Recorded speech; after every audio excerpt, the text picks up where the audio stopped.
Jubilee hills से BRS उम्मीदवार सुनीता गोपीनाथ को कामयाब बनाया जाए। कांग्रेस हुकूमत तमाम महाजों पर नाकाम। अजहरुद्दीन की वजारत आर्जी ना हो। रेवंत रेड्डी के बयानात उनकी आरएसएस आइडियोलॉजी की अक्कास। साबिक वज़ीर दाखिला मोहम्मद महमूद अली की प्रेस कॉन्फ्रेंस। साबिक वज़ीर दाखिला मोहम्मद महमूद अली ने जुबली हिल्स की अवाम बिलखुसूस मुसलमानों से अपील की है कि वो 11 नवंबर को बीआरएस उम्मीदवार सुनीता गोपीनाथ के हक में अपने वोट का इस्तेमाल करें। वो दफ्तर बीआरएस आजमपुरा में प्रेस कॉन्फ्रेंस से खिताब कर रहे थे। मोहम्मद महमूद अली ने कहा कि बीआरएस की कामयाबी पर जुबली हिल्स में ज़रूर तरक्याती काम अंजाम दिए जाएंगे। ये सोच और फिक्र इंतहाई गलत है कि कांग्रेस इख्तिदार में है और कांग्रेस के इख्तिदार में ही तरक्की होगी। उन्होंने कहा कि हर असेंबली हल्के के लिए बजट होता है और इस बजट के लिहाज से तरक्याती काम अंजाम दिए जाते हैं। कांग्रेस झूठा प्रोपेगेंडा कर रही है जिससे अवाम को घबराने या तशवीश में मुब्तला होने की ज़रूरत नहीं है। उन्होंने कहा कि बीआरएस के दौरे हुकूमत में तमाम तबक़ात बिलखुसूस गरीब बहुत ज़्यादा खुशहाल थे। आज छोटे मोटे कारोबार करने वाले भी केसीआर के दौरे हुकूमत को याद कर रहे हैं। कांग्रेस के दौरे इख्तिदार में तेलंगाना दोबारा पसमानदगी की तरफ जा रहा है। जुबली हिल्स की तरक्की के लिए बीआरएस की कामयाबी ज़रूरी है। मोहम्मद महमूद अली ने कहा कि आज जो अजहरुद्दीन को वजारत दी गई है वो जुबली हिल्स के मुसलमानों और केटीआर की मरहून मिन्नत है। उन्होंने कहा कि अजहरुद्दीन को धोखा दिया गया है।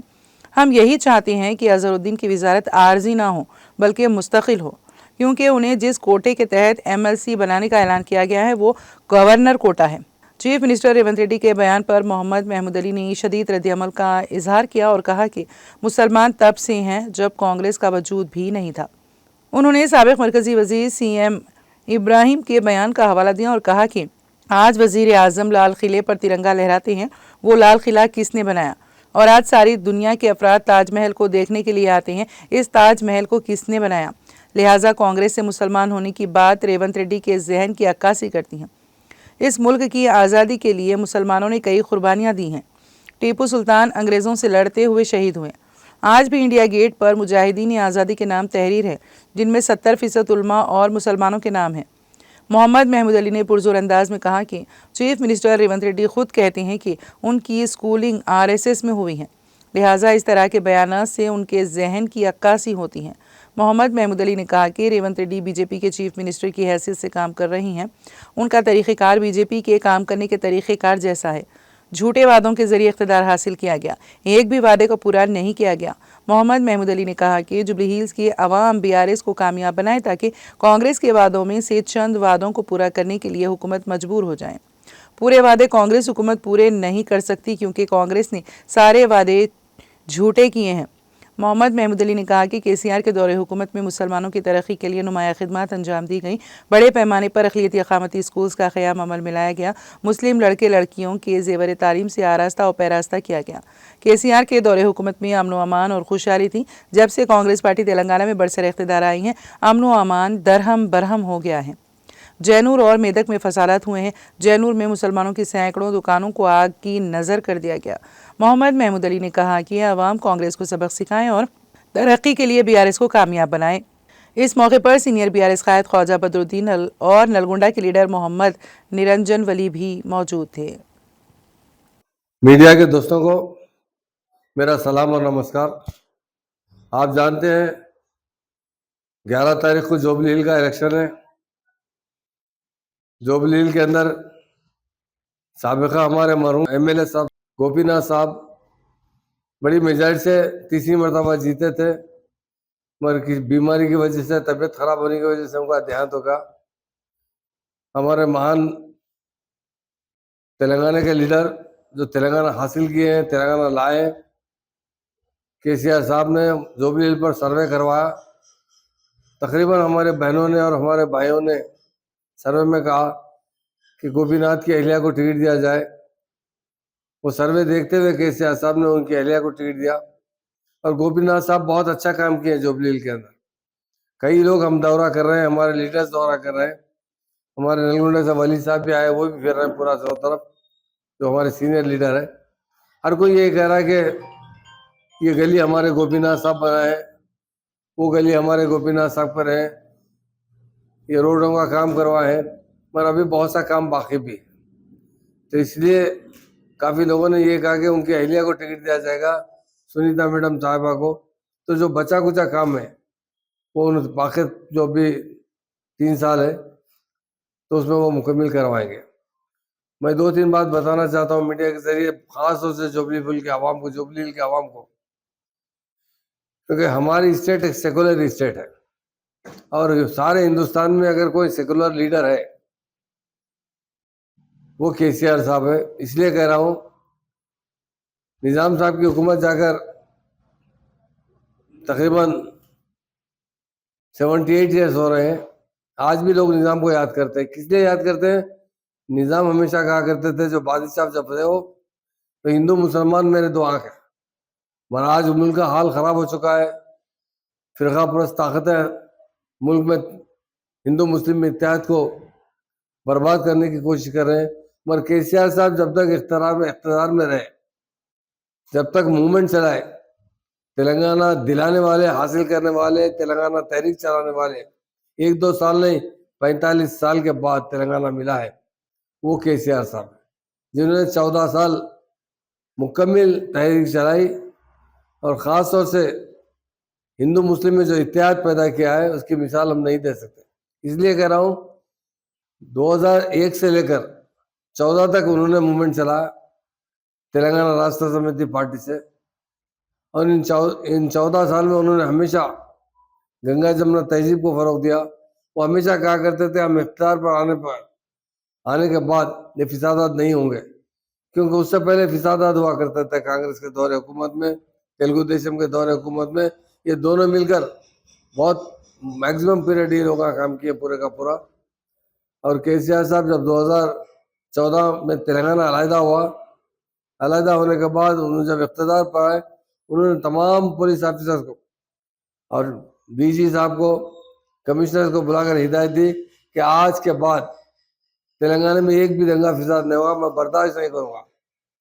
1947 में हिंदुस्तान आज़ाद हुआ, 1948 में हमारे निज़ाम स्टेट को हिंदुस्तान में शामिल किया गया, 1948 से लेकर 2014 तक मुकम्मल फिसादात होते रहे, हमेशा कहीं ना कभी होता था। ये कांग्रेस वाले हमेशा हम लोगों को डराते थे, फिसादात होने के बाद थोड़ा अनाज तकसीम करते थे, 5 किलो चावल, 2 किलो गेहूँ, 1 किलो शक्कर, 1 किलो पत्ती ला के पहले पैकेज बना कर ला के देते थे, पर कभी फिसादात को मुकम्मल तरीके से रोक नहीं सके। रोकने वाले कोई लीडर है तो वो केसीआर साहब। उसके बाद जैसा हमारा इख्तियार गया, उसके साथ ही कई जगह फिसादात हुए, खासतौर से मेदक में, जैनूर में 100 से ज़्यादा मुसलमानों की दुकानों को जला दिया गया। ये कांग्रेस का दौर हुकूमत है। रेवंत रेड्डी साहब इख्तियार में आए, उस वक्त यहाँ पर ख़ास तौर से प्रियंका मैडम साहब आए, राहुल गांधी साहब आए, 7 गारंटी दिए गए और 420 प्रॉमिसेस किए गए। लोगों को गलत बोलकर, गलत वायदे कर कर वोट हासिल किए। हमारी बहनों को हर घर में 2500 वजीफा देने की बात की, कभी उन्हें 1 पैसे का भी आज तक वजीफा नहीं मिला। शादी मुबारक इतनी अच्छी स्कीम केसीआर साहब ने लागू किया था, 1 लाख रुपए देते थे। यही रेवंत रेड्डी साहब ने कहा कि 1 लाख के अलावा हम 1 तोला सोना देंगे। अरे सोना गया, 1 लाख भी गए, आज तो कुछ नहीं मिल रहा गरीबों को। केसीआर साहब थे, कभी वायदा नहीं किए थे इलेक्शन से पहले, मगर अच्छे स्कीम लाए थे। और ख़ास तौर से बच्चों के लिए, स्टूडेंट्स के लिए स्कॉलरशिप का वायदा किया गया कि हमारे बच्चे अगर 12th क्लास या मैट्रिक पास करेंगे या इंटरमीडिएट पास करेंगे तो उन्हें हम 10,000 रुपये देंगे, ग्रेजुएशन करेंगे हम 25,000 रुपये देंगे, पोस्ट ग्रेजुएशन करेंगे तो हम 1 लाख रुपए देंगे, पीजी करेंगे तो 5 लाख रुपए देंगे। 1 पैसा भी नहीं दिया गया। केसीआर साहब ने खासतौर से रेजिडेंशियल स्कूल खोले। कांग्रेस हुकूमत हमारी स्टेट तेलंगाना के अंदर 50 साल हुकूमत की थी। 50 साल के अंदर 10 रेजिडेंशियल स्कूल खोले, 2 इंटरमीडिएट कॉलेज ओपन किए, उसके अंदर मुकम्मल 2000 बच्चे पढ़ा करते थे। केसीआर साहब ने 2 साल के अंदर 204 रेजिडेंशियल स्कूल माइनॉरिटीज के खोले हैं। इसके अलावा SC ST BC और ख़ास तौर से अपर क्लास, लोअर क्लास, हर एक के लिए रेजिडेंशियल स्कूल खोला गया, क्योंकि केसीआर साहब ने तेलंगाना बनने के बाद एक दिन का सर्वे करवाया था। सर्वे में पता चला था कि तेलंगाना में कौन बीमार है, क्या बीमारी ज्यादा फैली हुई है। तो पता चला था कि उन्हें किडनी की बीमारी ज्यादा हो चुकी है, कैंसर की बीमारी, और किडनी जिसके खराब होते फ्री डायलिसिस का इंतजाम किया। और देखा गया एजुकेशन में गरीब आदमी खासतौर से जो बिल्कुल बैकवर्ड रहता है, मजदूरी का काम करता है, होटलों में चाय पानी पहुंचाता है लोगों तक, छोटे छोटे ठेला बंडी का काम करते हैं, उनके बच्चे स्कूल नहीं जा रहे हैं। क्यों नहीं जा रहे हैं? तो क्या, तो बोला कि स्कूल छोड़ के आना, लेके आना उनके लिए मुश्किल होता है, क्योंकि जब स्कूल छूटता है वो बच्चे, उनके माँ बाप मजदूरी करते रहते हैं। वो देखकर केसीआर साहब ने रेजिडेंशियल स्कूल खास तौर से माइनॉरिटीज के लिए 204 स्कूल खोले। उसके अंदर 1,60,000 लड़के और लड़कियां पढ़ते थे, 58,000 तो लड़कियां तालीम हासिल करते थे, और उन बच्चों को आला तालीम के लिए अमेरिका, ऑस्ट्रेलिया, लंदन भेजाने के लिए 20 लाख रुपए ग्रांट दे रहे थे, लोन नहीं दे रहे थे। ये केसीआर साहब की करामत थी। और खास तौर से हमारे इमाम मौजूद हजरात को हदिया देते थे 5-5 हज़ार रुपए, क्योंकि देहातों में जो जहाँ कम तादाद में लोग रहते हैं, बहुत माशी हाल से कमजोर है, वो कभी भी इमाम हजरात और मौजूद हजरात को हदिया नहीं दे सकते। लिहाजा सीएम साहब ने देकर 5,000 रुपये इमाम साहब को, 5,000 मौजूद साहब को देने का वायदा किया। वो देकर रेवंत रेड्डी उसमें भी इमाम साहब को 12,000, मौजूद साहब को 10,000 का वायदा किया। कभी भी कोई वायदा भी पूरा नहीं किया गया, और ये झूठे वायदों से इख्तिदार पर आए। इख्तिदार पे आने के बाद तमाम के तमाम वायदे भूल गए, और आज नई बात करते हैं, जबकि हमारे जो चीफ मिनिस्टर है रेवंत रेड्डी साहब, उन्होंने खुद कई बार कहा है कि मेरा बेस इब्तदाई में पॉलिटिक्स में आया तो मैं आरएसएस में ट्रेनिंग हासिल किया। उसके बाद 5 साल में के बाद तेलुगु देशम से वाबस्ता हुआ, और बीआरएस में भी एक बार आए थे 1 साल 1.5 साल के लिए, और बीआरएस में के बाद तेलुगु देशम में लगे रहे। तेलुगु देशम में मुकम जिंदगी गुजारे, उसके बाद अब कांग्रेस में शामिल हुए और चीफ मिनिस्टर बने। उन्होंने अपने सफर में कहा कि बचपन में इब्तदाई तरबियत आरएसएस से हासिल किया, और उसके बाद तेलुगु देशम के कॉलेज में जाकर तालीम हासिल किया, और आज कांग्रेस की नौकरी कर रहा हूँ। ये मैं नहीं कह रहा हूँ, वो खुद कहे। इसलिए मेरे भाइयों से मैं बताना चाहता हूँ, बीआरएस पार्टी एक सेकुलर पार्टी है, केसीआर साहब एक सेकुलर लीडर है, सारे कौमों को तरक्की फराहम करने वाले कोई लीडर है वो केसीआर साहब है। तेलंगाना तहरीक मुकम्मल खत्म हो चुकी थी, तेलंगाना के साथ मुकम्मल नाइंसाफी हो रही थी। हमारा बजट पूरे का पूरा आंध्रा जाकर वहीं इस्तेमाल किया जा रहा था। केसीआर साहब ने इसके लिए मरण पर बैठा कि उनको गादियानी उसूल पर चलते थे। बड़े बड़े लोगों ने केसीआर साहब को 5वां गादी का खिताब दिया है। केसीआर साहब ने तेलंगाना हासिल करने के लिए मरण बैठा था। 1-2 दिन नहीं, 11 दिन तक वो एक दाना खाना नहीं खाया। किसके लिए? तेलंगाना के आवाम के लिए। जब 10 दिन के बाद उनकी हालत खराब हो चुकी थी, प्रोफेसर जयशंकर साहब और कई हमारे लीडर्स ने जाकर केसीआर से गुजारिश किए, केसीआर साहब भरत तोड़ दीजिए, आप जिंदा रहेंगे तो तेलंगाना हासिल करेंगे। मगर केसीआर साहब ने एक ही बात कही, मेरी जान गई तो परवाह नहीं, मेरा तेलंगाना मुझे चाहिए। तो इसलिए मेरे भाई को 2 ही बात बताना चाहता हूँ। आज रेवंत रेड्डी साहब उल्टा इल्जाम लगाते हैं। क्या बोलते हैं? मैं खुद Revanth Congress party, MIM party, CPI CPM एक सेकुलर है, और उल्टा इल्जाम बीआरएस पे लगाते हैं, जबकि केसीआर साहब हमेशा बीजेपी की मुखालिफत करे। असल बीजेपी की तायद करने वाले देखने में कांग्रेस के चीफ मिनिस्टर है, पूरा इनका तर्ज अमल, हुकूमत करने का तरीका बीजेपी चीफ मिनिस्टर का है। मैं आवाम से यही कहता हूं, हमारे मुस्लिम भाइयों से, हमारे हिंदू भाइयों से यही कहता हूं कि आप बीआरएस का साथ दीजिए। बीआरएस पार्टी एक सेकुलर पार्टी है, बीआरएस पार्टी एक सेकुलर पार्टी है, और हिंदू मुस्लिम को इत्तेहाद देखना चाहती है, तेलंगाना को तरक्की दिलाना चाहती है। आज तेलंगाना स्टेट के अंदर आप देखिए जो तरक्की हुई है 9.5 साल के अंदर, हर कोई आदमी तेलंगाना के डेवलपमेंट से मुतासिर है। पर हेड इनकम में इजाफा हुआ है, हमारे बजट में 3 गुना इजाफा हुआ है, सेकुलरिज्म कायम हुआ है। तो अजहरुद्दीन साहब को जो काबीना में शामिल किया गया, इनको मिनिस्ट्री दी गई, ये तो जोबली अवाम का हम शुक्रिया अदा करते हैं और केटीआर साहब का भी शुक्रिया अदा करते हैं। इनकी दबाव की वजह से, ये इलेक्शन आने की वजह से, मुस्लिम वोट की वजह से अजहरुद्दीन को मिनिस्टर बना गया है।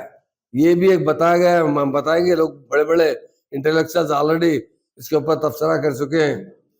क्योंकि ये जो एमएलसी है ना, ये एमएलसी इंटेलेक्चुअल्स एमएलसी है, गवर्नर कोटे की एमएलसी है।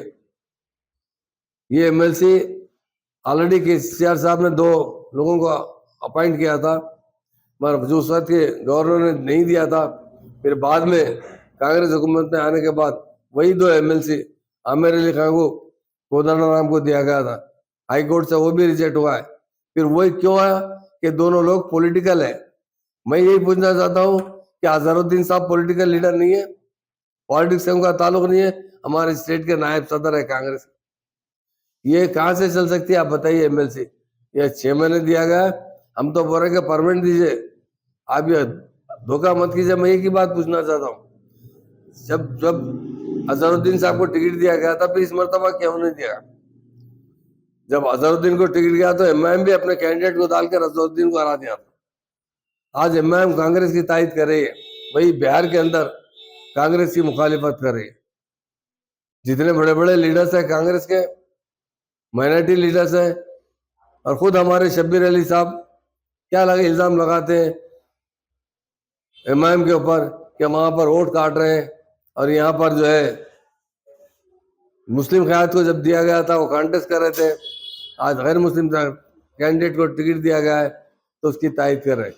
तो ये यकीनन हम उनसे फिर डिमांड करते हैं कि कुछ ऐसा माहौल बनाइए आप कि अजहरुद्दीन साहब बाकी 3 साल भी वो मिनिस्टर रहे, ना कि सिर्फ 6 महीने की मिनिस्ट्री रहे। इसलिए मेरे भाइयों से, हमारे हिंदू भाइयों से अपील करता हूँ, जो हमारी गोपीनाथ साहब की अहलिया है सुनीता मैडम साहिबा को, जिनका निशान कार का है, उन्हें वोट दीजिए ताकि कांग्रेस हुकूमत जो वायदे किए, गारंटी दिए, उस पर अमल आवारी के लिए मजबूर हो जाए। जोबलील तो छोड़िए, एयरपोर्ट को जाने का रास्ते का देखिए, हमारे बहादुरपुर से इतने बड़े ब्रिजेस बनाए गए, हर जगह। केटीआर साहब हैदराबाद को इतना डेवलप किए, जब कई लोग जाकर नई हाईटेक सिटी का दौरा कर रहे हैं, खासतौर से बड़े बड़े फिल्म एक्टर्स या बड़े बड़े इंटेलेक्चुअल्स, वो कह रहे हैं कि हम हैदराबाद जाकर अमेरिका बन रहा है, इतने अच्छे अच्छे रोड्स पड़े, इतने अच्छे हाईरेज बिल्डिंग बने हैं। यकीन मानिए जो भी काम हुआ तो बीआरएस के दौर में, केसीआर साहब के दौर में हुआ। आज ये दो साल के अंदर कांग्रेस ने क्या काम किया?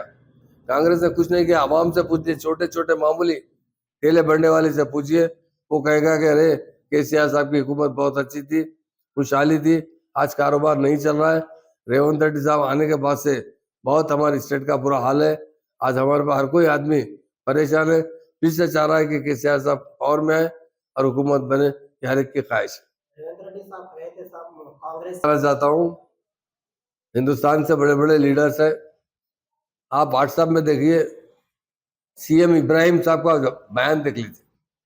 उन्होंने कह रहे अरे हौलो, ताजमहल पे खेल झंडा चढ़ाते कौन जाते? लाल किले पे नहीं, लाल किले पे झंडा चढ़ाते कौन? प्राइम मिनिस्टर साहब। कौन बनाए थे लाल किला? चीफ मिनिस्टर तुम्हारे तेलंगाना के किले गोलकुंड में जाके झंडा चढ़ाते कौन बनाए थे? ताजमहल कौन बनाए थे? ये बनाने वाले मुसलमान ही है, तुम लोग क्या मालूम? आज मुसलमान कांग्रेस से है। कांग्रेस कब पैदा हुआ? मुसलमान कब पैदा हुआ? मुसलमान कांग्रेस के लिए बहुत बड़े बड़े कुर्बानी दी। कांग्रेस पार्टी का वजूद नहीं खत्म हो जाता था। गांधी जी को फॉलो करने वाले मुसलमान आज भी गेटवे ऑफ इंडिया पे सबके नाम लिखे हुए, जितने नाम है 70% से ज्यादा नाम मुसलमानों के, हमारे उलमाओं के। आप देखिए टीपू सुल्तान ने मैसूर में शहादत हासिल की, किससे लड़ते हुए शहादत हासिल? वो अंग्रेजों से। अंग्रेजों से लड़ने वाले कोई है तो मुसलमान थे। मुसलमान से कांग्रेस नहीं है, कांग्रेस से मुसलमान नहीं है, ये बात बोलना बेकार है। मुसलमान मरते दम तक सेकुलरिज्म पे रहने वाले हैं और जो भी अच्छी हुकूमत होगी मुसलमानों की मदद से बनेगी। ऑलरेडी तेलंगाना में मुसलमानों ने रेवंत रेड्डी साहब को मदद की थी, क्या मिला उसका? रेवंत रेड्डी कहते हैं कि कांग्रेस से मुसलमान है, अब उनके अकल पे पत्थर पड़े कौन जानेंगे, बताइए। तो इसलिए सीएम इब्राहिम साहब ने कहा कि तुम लोग क्या, वो इस बारे में कहा उन्होंने, तुम लोग क्या बोल रहे हैं, क्या समझ के बोल रहे हैं? मुसलमान आगे भी रहेगा और हमेशा रहेगा जब तक दुनिया कायम रहेगी।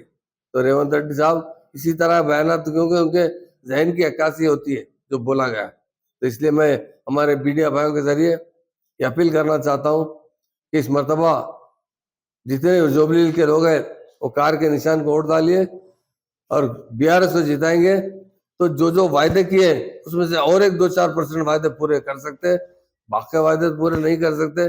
सब झूठे वायदे हैं, वोट हासिल करने के लिए वायदे किए गए थे, जीतने के बाद सब वायदे भूल चुके हैं। वो आपस में खुद रसाकशी में मुब्तला है, कांग्रेस के तमाम मिनिस्टर। मैं तमाम जुबली के मेरे भाइयों बहनों से, खासतौर से हिंदू भाइयों से बहनों से और मुस्लिम भाइयों और बहनों से अपील करता हूँ, आपका वोट कार के निशान को दीजिए, सुनीता मैडम को भारी मेजॉरिटी से जिताइए और आने वाला वक्त इंशाल्लाह बहुत अच्छा रहेगा। और जुबली के आवाम से भी यही कहता हूँ कि काफ़ी डेवलपमेंट सुनीता मैडम के टाइम पर आएगा। जब आगे 3 साल वो जीतेंगे तो ज़रूर डेवलपमेंट आएगा। ये अफवाह भी फैली जा रही है कि कांग्रेस इख्तियार पे हम ही डेवलपमेंट ला सकते हैं, ये बात गलत है। हर एमएलए कॉन्स्टिट्यूंसी का बजट होता है, उसके हिसाब से काम होता है। आवाम को घबराने की जरूरत नहीं, इंशाल्लाह जो पेंडिंग वर्क है वो पूरा मुकम्मल करवाएंगे।